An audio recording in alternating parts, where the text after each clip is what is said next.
Welcome to the Allegrativity Powercast with Allegra Sinclair. Get ready to punch fear in the throat, show up, and tell your story. Allegra Sinclair is here to help you become the powerful woman you are meant to be. It's finally time to get unstuck and reveal how fabulous you are. And it's time for your host, Allegra Sinclair. Hey, welcome back. We are in the middle of a two-part discussion about why you aren't where you say you want to be yet. So I'll include a link to part 1 in the show notes, but a quick review, the 5 reasons we looked at the last time. Reason number 1, you don't really know what you want. Reason number 2, you don't have a plan to get from where you are to where you're going. 3, you lack resources. 4, the people around you don't support you. And 5, you don't really want what you think you want. Today we're looking at reason number 6. You lack the skills. Now, my brother said to me recently, we were talking about a number of different things that could possibly happen. Some good, some bad. And I was getting ready to say, well, I just believe good. And then I just believe this. And then I just believe that. And he interrupted me and said, I just believe. And that was so powerful to me because it just captured everything. He didn't have to go through this litany of things that he believes. He's a dude, right? He's more short and to the point. And I am very much a woman. So I like to elaborate. I want to decorate my declarations. But I just believe. So believing that you don't have the skills is incredibly powerful. But by the same token, believing that you have the skills will have the same effect. And as I'm recording this right now, I keep hearing that song, If You Believe, from The Wiz in my head, sung by the incomparable Lena Horna. I'll have to see if I can't find that on YouTube or something. But someone can know academically how to remove an appendix. But you wouldn't want someone to do surgery on you if they had never been trained. No matter how many books they read or videos they watched, there can be a big gap between knowledge, which you gain by reading, and skill. And that might be what is holding you back from achieving your dreams. Once you've identified what you need to learn, the next step is to try to learn it. Skill can only be developed in one manner, through practice. You can't create a top-notch video until you create several not-so-great videos. You can't cook a gourmet meal until you have created several not gourmet meals. You can't give a standing ovation-worthy speech until you have given a few that did not get a standing ovation. You can read, study, learn, and learn some more, but until you actually do the skill, until you use what you have learned, until you try and then refine, you're not going to improve. There are a couple of misconceptions that hold us back from putting our knowledge to work. One, we think we need to know it all. The problem with gaining knowledge in today's world is that there is no end to what you can learn. There's always another class, another blog post, another video, another technology, another article, another guru, blah, blah, blah, that we could consume. So the solution is pull the trigger. Remind yourself that you cannot have perfect knowledge, and that's okay. Sometimes we think knowledge is better than practice. In fact, the opposite is often true. Practice, as the old saying goes, makes perfect. There's no substitute for picking up a golf club and swinging it over and over again. But that practice could very well substitute for reading another book on hitting the perfect drive. We fear imperfection. I don't know why we talk to ourselves this way. If we spoke to our friends the way we talk to ourselves, they wouldn't be our friends anymore. We somehow think that everyone else is perfect and never falls down. They never send out an email with an embarrassing typo in it or struggle. But that's false. Anyone who has mastered something, from making money to making cupcakes, went through failure first. So sometimes the only solution is to get out there and try. Publish your first blog post. Send in your first article. Sing your first song. Refinement comes through practice, and there is no shortcut to mastery. You can read as many books as you want, but true skill only comes with trial and error. Reason number 7, why you may not be where you want to be yet. You lack stamina. Uh-oh. I think I might have warned you last time, but if I didn't, these are definitely big girl panties podcasts. You lack stamina. Take a sprinter on a long run with a marathoner and you'll notice something immediately. The fastest man in the world isn't so fast once you get past the first 10 miles.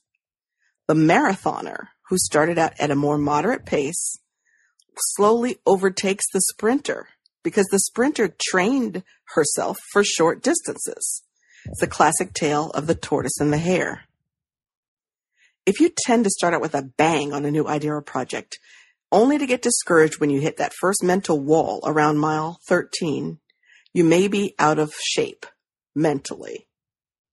And while you may be banking on becoming the next overnight success, you need to know that A, the true overnight successes of today become the one-hit wonders of tomorrow, and B, most overnight successes were years in the making. So if you look behind the scenes, I mentioned The Wiz earlier, so we can stay in our whole Wizard of Oz theme. If you look behind the curtain for virtually any rags to riches or overnight success story that you can find, from Susan Boyd to Zappos, you will see that years of preparation went into their overnight success, right? That time in the limelight that brought them to our attention. If you see yourself having trouble with your stamina, it's time to work on building your endurance. And here are some exercises to help you. First, track your progress. Often, progress is so incremental that you can become discouraged before you hit your goal.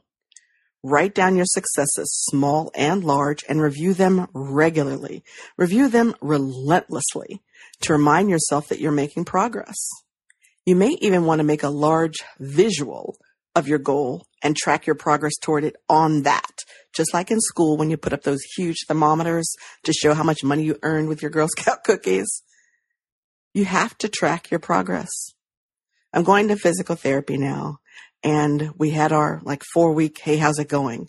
And I wrote on the sheet that there hadn't been any change, that I felt exactly the same with my knee as I had felt 4 weeks ago.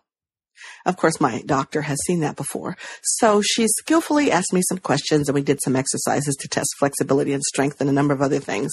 And by the time we ended that session, I could see on this piece of paper that I was worlds away from where I had been 4 weeks ago. But in my day-to-day living with the knee, I was like, well, it still makes this funny noise. And I still feel like I could hyperextend it at any moment. So in my mind, because I was not tracking, I hadn't made any progress. But once I could see it on the piece of paper, I was wired for sound. I was ready to start coming 2 days a week. I didn't, but you know what I mean. Tracking is important. Second thing, when you're working on building your endurance, pace yourself. See, cross-country runners or people who run marathons, they know that going out as fast as possible in the first mile is usually a recipe for disaster. You're excited about your new project, but keep some of that excitement in reserve. You may feel like staying up all night long to work on your business plan. And while that's great in that moment and you have energy and ideas flowing out of your very fingertips, you will not be able to maintain that level of commitment for weeks or months on end. So if you pace yourself, you don't have to go through the pain of hitting that wall so quickly and then kind of having to shake it off and then start all over again.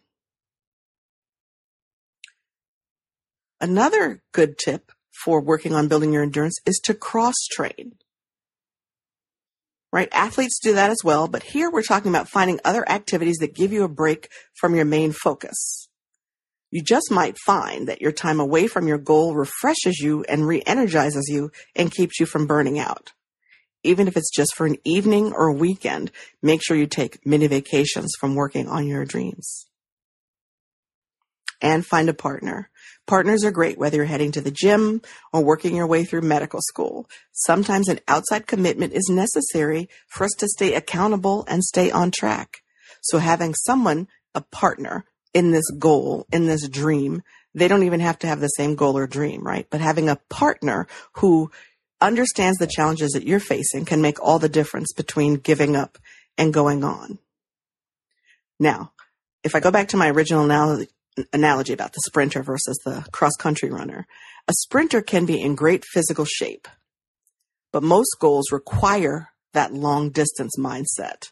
So remind yourself what the tortoise knew, that slow and steady wins the race. Reason number 8, why you might not be where you want to be yet. You're scared to fail. Any coach can point to a handful of clients who seem to have all the talent, resources, and determination in the world, but for some reason, they were never able to reach their goals. They talked the talk, as my grandmother says, they talked really pretty. They walked the walk for a while, but then they suddenly disappear in the sunset, and they become a distant memory. In my experience, it's fear of failure that keeps these people stuck where they are, despite their resources and skill, and despite their genuine desire to achieve the dream or the goal. If someone gets stuck and fails, that doesn't mean that they didn't really want it necessarily. But they somehow figure that they'd rather be where they are because that feels safe, right? So they'd rather be where they are, safe and sound, than take a risk and venture out into the unknown and possibly not succeed. So they come up with every excuse in the book as to why they can't do X or X. It's too cold. It's too hot. Everyone knows you don't start a business in December, or everybody knows you don't write a book in the fall, or I need to take another class, or, oh, I just need to get my office organized and then I can do that. Or I'm waiting for my youngest to start kindergarten, or my oldest to go to college, or waiting for my husband to get it. There is always a reason why now is not the right time. But the real reason is that they're simply afraid of not being able to accomplish their goal. And then who knows what would happen if they failed? Ironically, it's the fear of failure that actually causes them to fail. And they're still alive. They're still stuck in their little shell. So I guess failure wasn't so bad after all, right? Wrong. When working with people who have a real fear of failure, sometimes direct questions are the best method to get them to recognize their true obstacle. Questions like, if not now, when? Or, if not you, who? I said this to someone the other day. I'm trying to think who I was talking to. I was talking to a friend of mine in the web design space. And she was telling me about some dreams she had on her heart for some things that she wanted to do. And I said to her, because I don't give unsolicited advice. But I did say to her, if you have this goal on your heart, then it's there for a reason. You may be the only person who can bring that particular goal to life in exactly the way that you were dreaming about it. And if you don't do it, no one else will. Now, it was a pretty bold statement. I think it was probably the first or maybe second time that we had ever spoken. But I believe this because this is what I know. In my 40 plus years on the planet, this is what I know. Everybody doesn't have those dreams. If you have a dream that you think about before you go to bed every night and you wake up with that same dream in the morning, know that nobody else around you has that exact dream in that exact way. So I believe you have that dream for a reason. Did you catch that? So everybody doesn't have a dream to do something different. Maybe you really dream of a way to improve the schools in your neighborhood. That's awesome. Someone next to you doesn't have that dream. That's not their dream. You get that? So if you have a dream in your heart, in your space, in your spirit, you can't go 3 weeks without thinking about this thing. There is a reason it is there. You are the one who can bring that goal to life. And the truth is there's never going to be a perfect time to start. And you will always have stumbling blocks along the way, no matter when you start. Everybody does. But you have to reach a point where staying where you are and never trying for your dream is more painful than any possible misstep, failure, or setback. Then, in that moment, when you have decided that where you are, staying where you are, exactly the where you are, ignoring your dream, not writing your book, not singing your song, not doing whatever that is more painful than the possibility of failing, in that moment, you'll be prepared to move forward. And I'll bet you that you'll find it wasn't anywhere near as scary as you thought it would be to try. So in reason number 8 for why you're not where you want to be yet, I said you are afraid of failure. Well, reason number 9 is you're afraid of success. So Susan wanted to go back to law school after her twins left for college to get her law degree. She wasn't worried about being the oldest person in her class. She wasn't worried about keeping up with her studies. She wasn't even worried about taking the LSAT. Here's what worried her. Who will take care of my dogs if I go back to work full time? They're used to having me home all day. So this amazing, powerful, talented woman was willing to put the imaginary wishes of her dogs 3 or 4 years from now before her own desire to become a lawyer. I'm thinking something else is going on. So a little digging showed that the dogs were just a convenient excuse. What she was really worried about was upsetting the carefully balanced life she and her husband had. He was the breadwinner. She was the homemaker. If she did something different, she wasn't sure how he would respond. What if he left her? What if the friendships that she'd made with other stay-at-home moms through bake sales and field trips and all those activities, what if those relationships didn't survive her change from being a stay-at-home mom to a lawyer? What if she lost everything she had built her life upon to that point? So in this instance, Susan was afraid of success. And it isn't actually fear of the goal itself, but of the results of her achieving her goal. The domino effect of making this major change in her life, which would be going back to school and getting her law degree, might be more than she was willing to handle. If you find yourself not doubting your abilities, but feeling anxious about pursuing your dream or your goal because you're not sure what will happen if you do that, you may be more like Susan. And that is a legitimate concern. Because change usually leads to more change, and sometimes more than we bargained for. But there are ways to prepare for that change. First, talk to the people closest to you, and not the folks I was talking about before who were either ignoring your change or trying to prevent your change. But share your fears about the changes that might happen in relationships as a result of pursuing your goal with the people who get it, who understand what you're trying to do and why. And then have those conversations with the people in your life whose relationships you're afraid of turning upside down. You may be surprised to find out that they don't care whether you're dressed in blue jeans or a suit. They just want to know that they'll still see you once a month like they do right now. Be honest about your concerns. Don't misplace your anxiety about relationships or time onto your dogs or your kids or the neighbors, etc.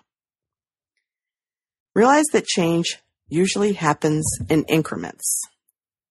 So yes, going back to school will be a radical change, but the subsequent adjustments and relationships will be more gradual because you'll have time to talk about them and discuss them before, during, and after those changes. Again, I'll suggest that you work with a coach or an expert in the area of concern. Coaches are trained in managing change and will be able to help you predict some of the other secondary adjustments that may result. So yes, things will change, but not all change is bad.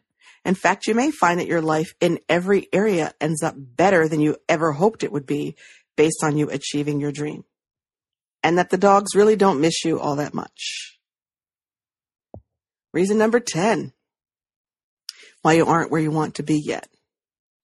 You don't think you can be where you want to be. When it comes right down to it, there's only one real barrier that will keep you from achieving anything you set your mind to, and that's this: your belief in yourself. If you don't honestly believe that you are capable of achieving your goals, your chances of doing so are extremely limited. And by the same token, if you honestly believe you can achieve your goals, there's nothing that can stop you. Many of us grew up with a limited sense of self-esteem and self-confidence. We constantly doubted our ability to do things, from cross the street by ourselves to get a date. Now, while this could spring from overprotective parents who just wanted to protect us from the big bad world, it resulted in lack of confidence that carried over to our adult lives. And the only way out is through. The only way to build self-confidence is to punch fear in the throat and do the things you're nervous about. That means, perhaps, talking to strangers in line at the grocery store if you're hoping for a career in direct sales. Or posting some of your poetry on your blog if you're interested in becoming a published poet. Eleanor Roosevelt said, "You must do the thing you think you cannot do."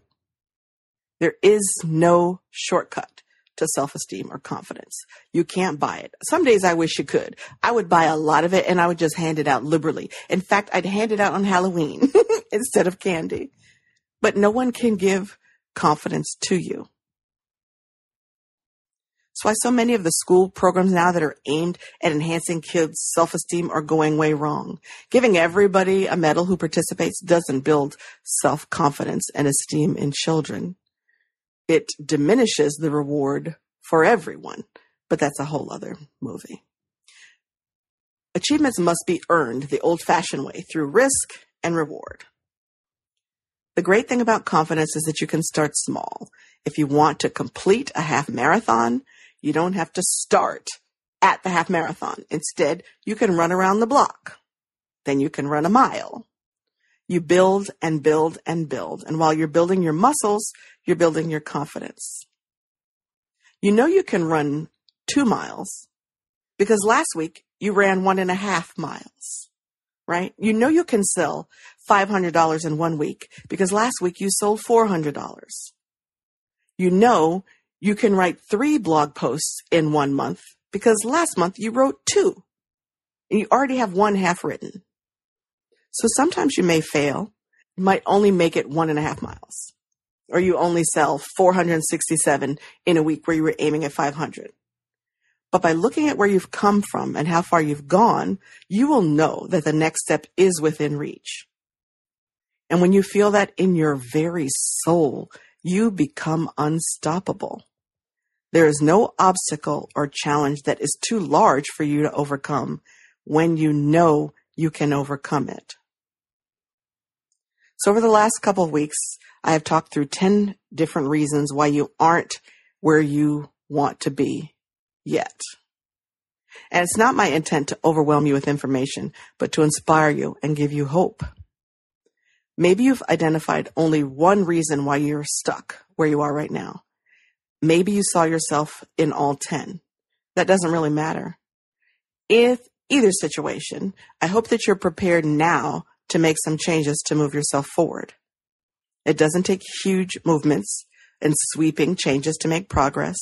In fact, sometimes the biggest results come from the smallest actions, like giving up candy or making 1 more phone call, or it depends on what your goal is, writing 1 more page before you decide you're done for the day. It's the repetition of those small acts over time that bring about huge results.